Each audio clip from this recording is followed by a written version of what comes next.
जीवन हमें एक मौका देता है, इसलिए जब भी सही कॉलेज चुनने का समय आए तो सिर्फ मंगलायतन यूनिवर्सिटी आपके बेहतरीन भविष्य और सर्वांगीण विकास के लिए। बिहार के गया जिले के नीलांजना नदी पर बने पुल की हालत ने एक बार फिर सवाल खड़े कर दिए हैं। करीब 13 करोड़ 9 लाख रुपए की लागत से बना ये पुल, जो डोभी और बाराचट्टी प्रखंड के लगभग 60 गांव के लिए जीवन रेखा माना जाता है, मॉनसून की पहली बारिश में ही दरारें और धंसने की समस्या से जूझ रहा है। सवाल उठते हैं कि आखिर इतने बड़े प्रोजेक्ट में ऐसी लापरवाही कैसे हुई। नीलांजना नदी पर ये पुल नाबार्ड योजना के तहत दिसंबर 2022 में बनकर तैयार हुआ था, लेकिन 2 साल बीतने के बाद भी इसका उद्घाटन नहीं हो पाया। इतना ही नहीं, पुल के आधे पाए धंस चुके हैं और इसकी संरचना कई जगह दरक गई है। ये पुल डोभी और बाराचट्टी प्रखंड के करीब 40 गांव और झारखंड के लगभग 20 गांव के लोगों के लिए मुख्य आवागमन का जरिया है। मॉनसून के दौरान ये नदी पार करने का एकमात्र सुरक्षित मार्ग होता है, लेकिन अब यहाँ खतरनाक हालात बन चुके हैं।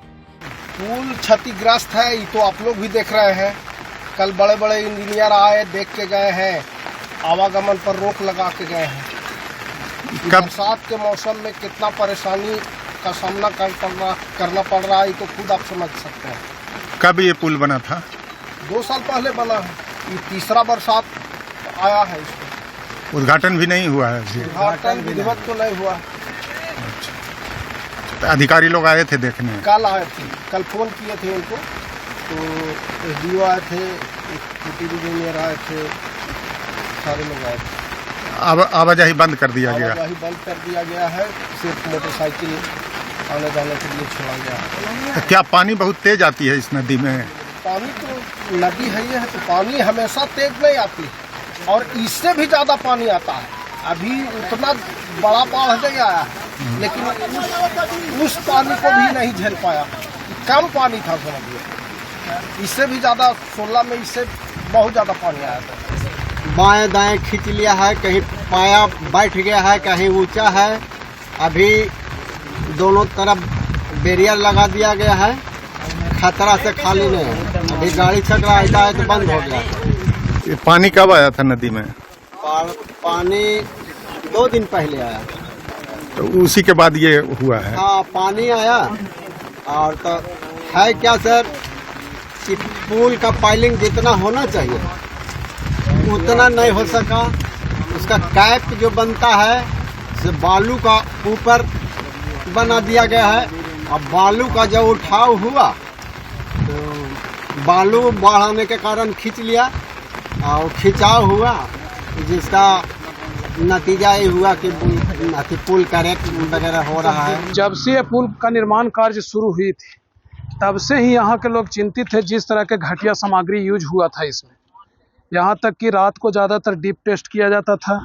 बोरिंग कितना हुआ, उसमें पाया का प्लिंथ कितना ले गया, ये किसी को जानकारी सार्वजनिक नहीं होती थी। दिन में कभी पुल का पाया नहीं ढला है, जो भी ढलाती थी रात को ढलाती थी। आखिर क्या बात था भाई? ना तो इस पर जितने जो ये इसका ठेकेदार थे या जो जेई इंजीनियर थे, एक्जीक्यूटिव इंजीनियर थे, उनको कई एक बार शिकायत दिया गया, लेकिन वो बोले कि बहुत अच्छा कार्य हो रहा है, कोई दिक्कत नहीं। हम लोग इस चीज़ को आवाज़ उठाते रहे। विगत कुछ दिन पहले जब ये फाइनल स्टेज में था, तो उस समय बहुत ज़बरदस्त हंगामा हुआ। दिन में हमारे ग्राम पंचायत खराटी के अभी तो पूर्व सरपंच है, उसमें वर्तमान सरपंच थे उपेंद्र यादव जी। जब इन्होंने आवाज़ उठाया कि ये सामग्री घटिया यूज किया जा रहा है, तो इन पर भी और ग्रामीणों पर भी, जितने इनके सहयोगी था, सभी पर मुकदमा दर्ज करा दिया गया, ठेकेदार और ये एक्जीक्यूटिव इंजीनियर और जेई द्वारा। तो उस समय भी लोग भयभीत हो गए, लेकिन आवाज़ तो शुरू से ही उठाता आया है आदमी, और इससे तो एकदम साफ झलक रहा है कि अफसरशाही और भ्रष्टाचारी एकदम संयुक्त होकर किए हैं। पुल डाइवर्ट हो गया है, आप देख सकते हैं 6 इंच डिस्टेंस खींच दिया है हर पाया से। कभी भी पुल गिर सकती है, कभी भी अप्रिय घटना हो सकती है। ग्रामीणों का आरोप है कि पुल निर्माण के दौरान घटिया सामग्री का इस्तेमाल किया गया था। उन्हें लगता है कि संवेदक और अधिकारी मिलकर घटिया काम को छुपा रहे हैं। शेरघाटी SDM मनीष कुमार ने बताया कि नदी में तेज बहाव और पुल के पाए में कटाव के कारण पुल तेजी से दरक रहा है। उन्होंने चेतावनी दी कि अगर जल्द कार्रवाई नहीं हुई तो कोई बड़ी दुर्घटना हो सकती है। ग्रामीणों ने बताया कि कई स्कूल बसें इसी पुल से होकर गांव में आती थी। अब बस सेवा बंद हो जाने से बच्चों का स्कूल जाना मुश्किल हो जाएगा और उनका भविष्य अंधकार में हो जाएगा। ग्रामीणों ने प्रशासन से मांग की है कि जब तक पुल की मरम्मत या पुनर्निर्माण नहीं होता है तब तक एक वैकल्पिक मार्ग की व्यवस्था की जाए ताकि आवागमन सुचारू रूप से चलता रहे और आमजन को किसी प्रकार की परेशानी न हो।